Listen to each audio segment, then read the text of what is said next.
Antartika kita kenal sebagai benua es, kutub selatan bumi, dan beberapa kaum menyebut benua ini adalah dinding es, dinding pembatas bumi yang mereka anggap datar. Penjelajahan benua Antartika kali ini tadinya saya pikir cuma gimmick marketing agen wisata. Lihat ini, kalau kita anggap benua Antartika ini seluas telapak tangan, coverage area yang kita jelajahi hanya segini, hanya seujung kuku jari. Tapi opini itu langsung berubah dari semenjak hari pertama. Pelayaran dimulai dari Ushuaia, wilayah paling selatan Tierra del Fuego, hunian manusia paling selatan di benua Amerika, bahkan mungkin di dunia jika stasiun penelitian di Antartika tidak dihitung. Badai besar di Ushuaia membuat jadwal keberangkatan diundur beberapa jam. Lalu badai dan ombak di Cape Horn juga bukan kaleng-kaleng. Kemudian 2 hari di Drake Passage. Lokasi ini adalah pertemuan air dan angin hangat Amerika Selatan dengan udara beku dan perairan es kutub selatan. 3 hari pertama ini cuma tidur aja acaranya. Jadi jelajah seujung kuku jari yang tadi kayaknya cukup deh. Jangan jauh-jauh dulu lah buat pemula. Memasuki wilayah Teluk Dalman, dari tadi sudah terlihat pulau-pulau terluar dari wilayah penjelajahan kita di barat daya Antartika Peninsula. Tujuan pertama kita adalah Paradise Bay, sambil menjemput rider dari Palmer Station di Pulau Anvers yang akan menyediakan narasi pada penjelajahan kita kali ini. Normalnya ada tour untuk turis mendarat atau berlabuh di Palmer Station, tapi karena saat ini masih waspada penyebaran COVID-19, tur tersebut belum bisa dilakukan lagi.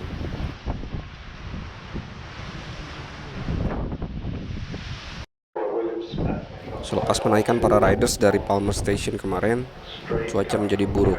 Angin terlalu kencang dan tidak memungkinkan bagi kapal untuk masuk ke Paradise Bay. Pagi ini pun kapten kapal masih mencoba masuk teluk tersebut, tapi tetap tidak memungkinkan. Di Paradise Bay ini biasanya adalah area berkumpulnya satwa-satwa liar seperti paus, anjing laut, penguin, dan burung.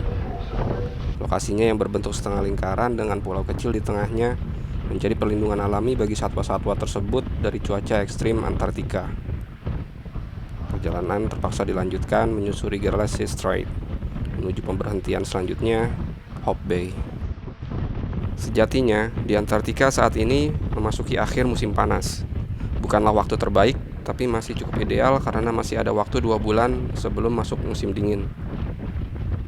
Musim panas di Antartika berarti matahari bersinar di sini sepanjang hari, hampir tidak pernah gelap.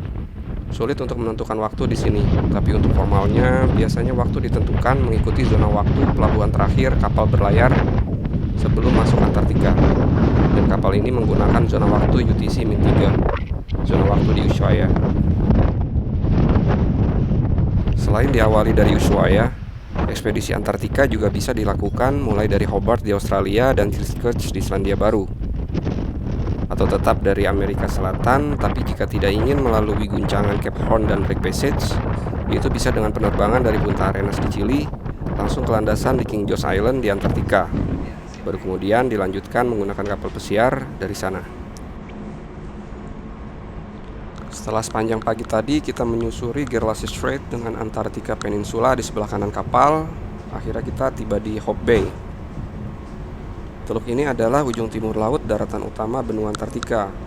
Selain daratan utama, teluk ini juga dikelilingi pulau-pulau besar, tempat yang cocok untuk satwa liar bersarang, berlindung dari cuaca.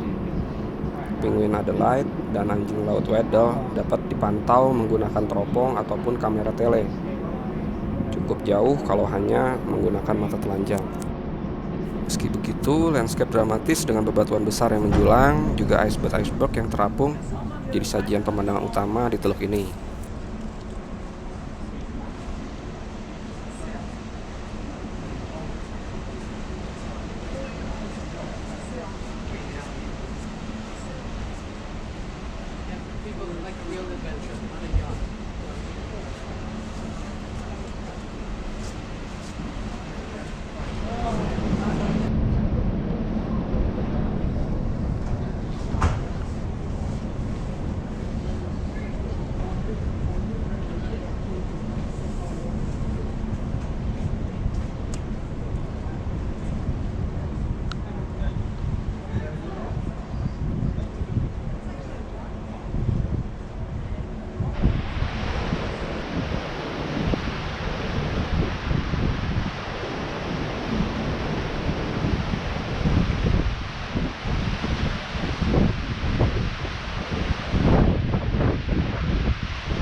Saatnya kita kembali berlayar.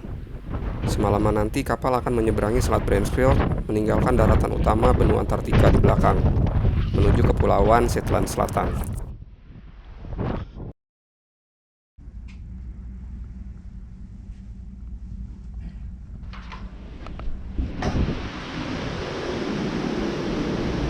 Hari ini hari Jumat, hari ke-6 di bulan Februari. Begitu keluar dari pintu dek, saya langsung disambut angin besar. Dengan refleks, saya sambut baliklah dengan bagian punggung tubuh saya, memaksa arah jalan saya menjadi ke belakang kapal. Baru kemudian saya sadar, justru di depan kapal terhamparlah langit biru. Langit biru pertama semenjak hari pertama di Ushuaia.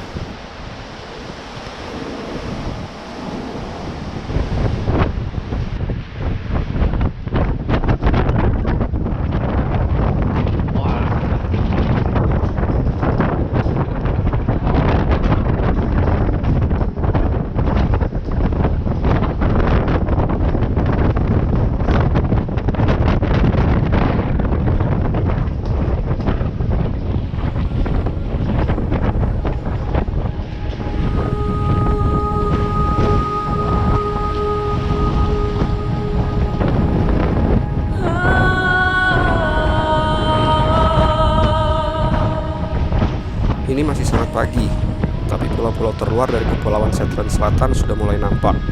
Padahal jadwalnya baru jam 2-an siang nanti kita akan tiba di Teluk Admiralty, Pulau King George di timur Kepulauan Shetland Selatan. Mudah-mudahan siang nanti anginnya tidak sekencang ini.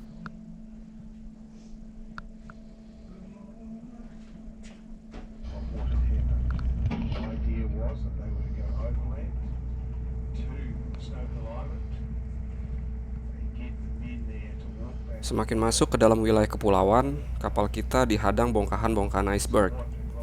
Setiap benturan antar kapal dan iceberg terdengar seperti suara ledakan.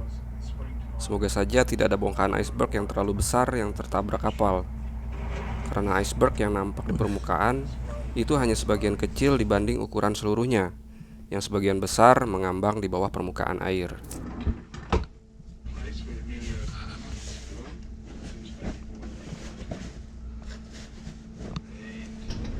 Ternyata benar-benar kita berpapasan dengan iceberg yang cukup besar. Ini disebut tabular iceberg. Nama tersebut khusus untuk jenis iceberg yang bagian atasnya rata dengan tepi-tepi yang hampir tegak lurus. Tabular iceberg ini terbentuk ketika potongan besar rak es pecah dan terlepas. Ukuran tabular iceberg yang kita temui ini terbilang ukuran yang sangat kecil, karena salah satu tabular iceberg terbesar yang pernah tercatat adalah seluas 11.000 km persegi. Ukuran itu setara dengan luas negara Jamaika, atau 3 kali lipat Provinsi Daerah Istimewa Yogyakarta.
So you can just see a little bit of it now in that little grassy hill.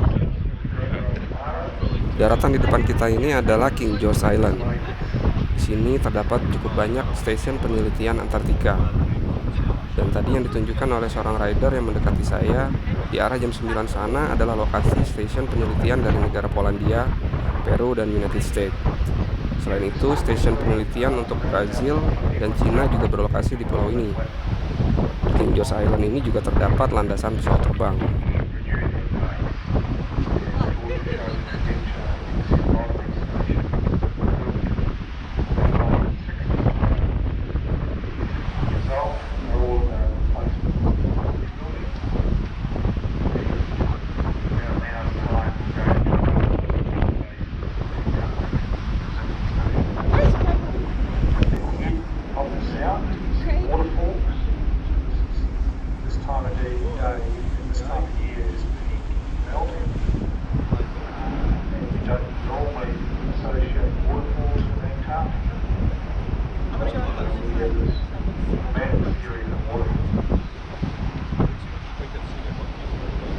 Kapal kita mulai memasuki Admiralty Bay.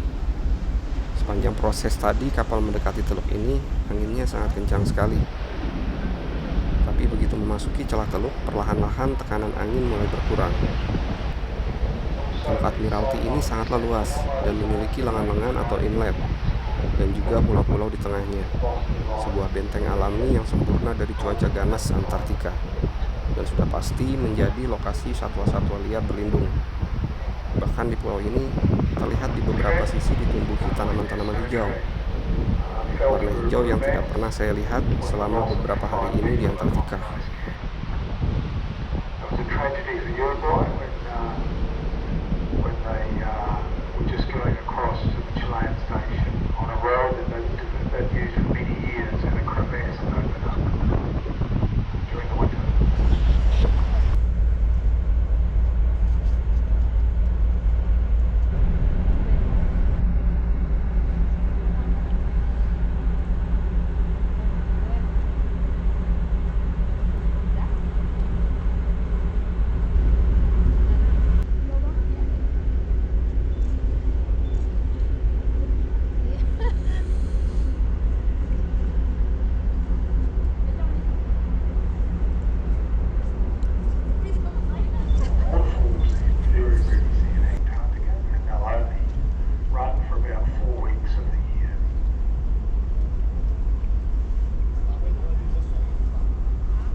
Meeting the glacial flower coming out of these glaciers.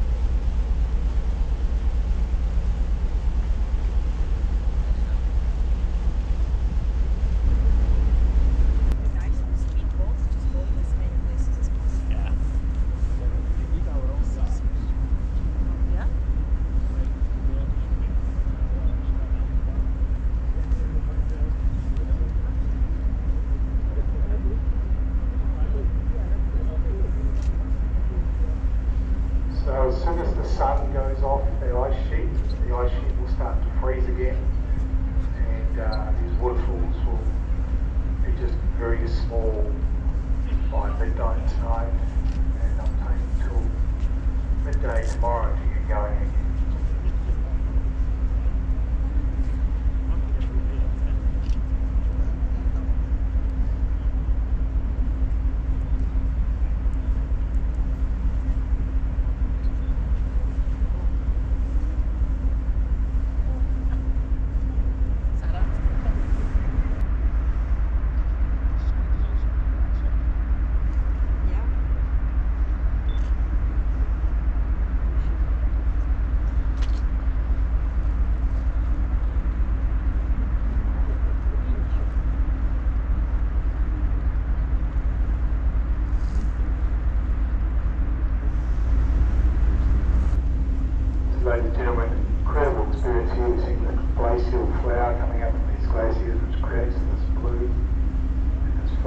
heard, we're the first Holland America ship, certainly in the last 10 years, to get into Sydney waterfalls.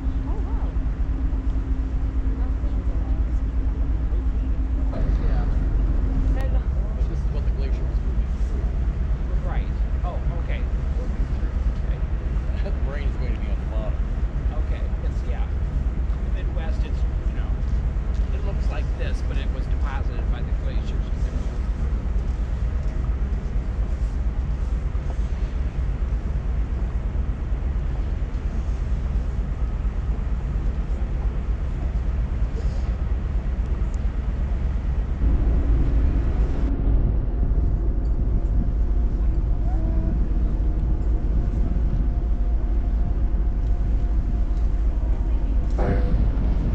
And see if the weather conditions are okay to drone footage of the ship going past the station.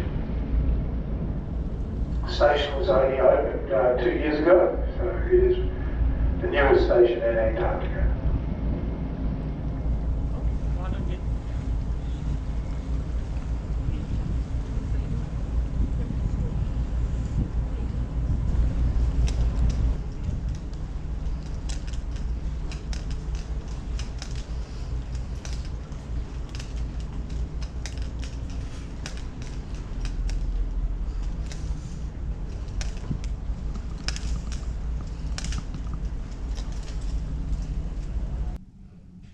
Kapal kita bertahan di Admiralty Bay ini seharian hingga malam.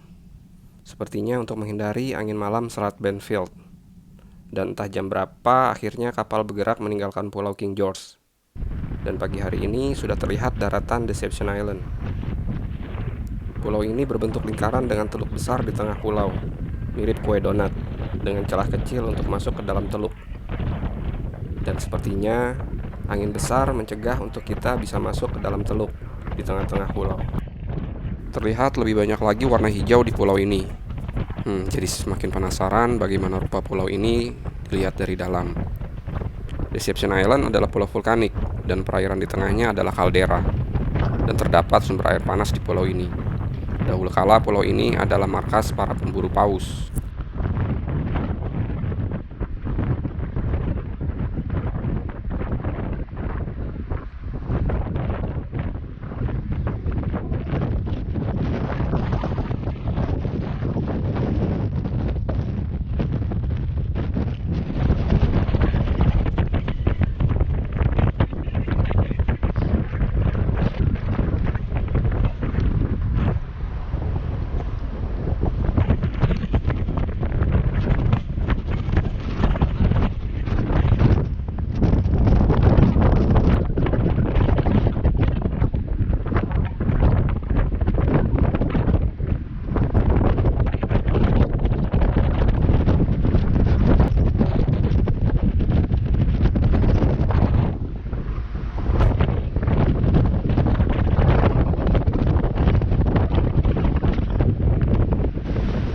Sekitar 1 jam, kapal bertahan di posisi yang sama, memberikan kesempatan penumpang melihat pemandangan pulau ini sambil melihat kemungkinan tekanan angin mereda.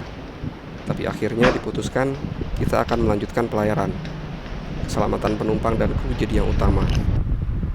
Manusia boleh berencana. Dari 7 titik yang diprogramkan, hanya 2-3 titik yang benar-benar bisa kita eksplorasi. Di sini kita benar-benar harus berkompromi dengan alam dan menyadari kalau pelayaran ini adalah perjalanan wisata alam, bukan trip menantang alam, apalagi menantang maut. Selanjutnya, kapal ini bergerak menyisir sisi timur dan utara pulau, lalu menyelinap di antara pulau-pulau di Kepulauan Shetland Selatan untuk meninggalkan benua Antartika. Kita akan habiskan hari ini dan esok menantang ombak Black Passage, dan semoga saja selamat dan berlabuh di titik akhir eksplorasi Port Stanley, Falkland Island pagi-pagi di hari ke-9.